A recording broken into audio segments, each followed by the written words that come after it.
Peoples party اور mister Bhutto کا اصلی چہرہ۔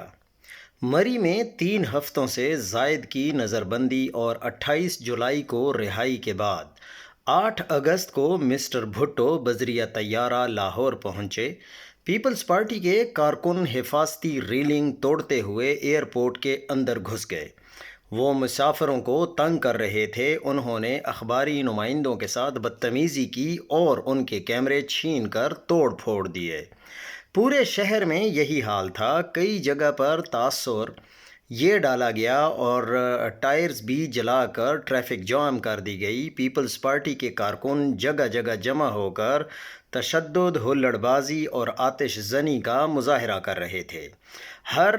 جتنے بھی پرامن قسم کے شہریوں پر حملوں میں اور املاک کی تباہی کا سلسلہ جاری رہا۔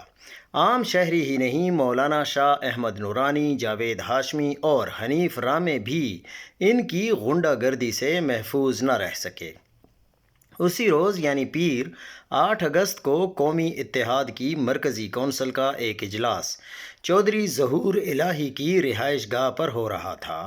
مولانا شاہ احمد نورانی اجلاس میں شرکت کے لیے تشریف لائے تو خلاف معمول ننگے سر تھے اور ان کے جسم پر چوٹیں بھی تھیں۔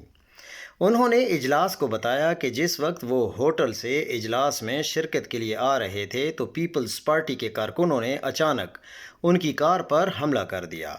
کار پر پتھر مارے گئے، ڈنڈے برسائے گئے، کار کے شیشے توڑ دیے، پتھر اور ڈنڈوں سے انہیں چوٹیں آئیں، ان کی دستار چھین لی گئی۔ ڈرائیور بڑی مشکل سے کار نکالنے میں کامیاب ہوا۔ اسی دوران جاوید ہاشمی اجلاس میں آئے۔ ان کے کپڑے پھٹے ہوئے تھے اور وہ خون میں تر بتر تھے۔ ان پر بھی اسی طرح حملہ کیا گیا تھا۔ بھٹو کے استقبال کے نام پر مسلح غنڈوں کی جانب سے شہر کے مختلف مقامات سے اسی طرح کے حملوں کی خبریں آ رہی تھیں۔ مسٹر بھٹو اور پیپلز پارٹی کے رہنما ان کی آمد پر اس شاندار استقبال کے باعث بڑے خوش تھے۔ اس استقبال کو انہوں نے اپنی سیاسی مخالفین کے منہ پر ایک تھپڑ سے تعبیر کیا۔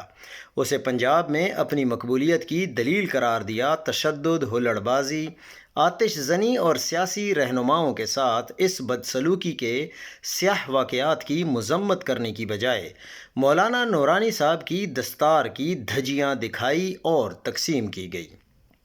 اگست 1977 کے اخبارات اور تاریخی کتب سے اقتباس۔ جاوید ہاشمی صاحب اور حفیظ اللہ نیازی صاحب کے فیڈ بیک کا منتظر۔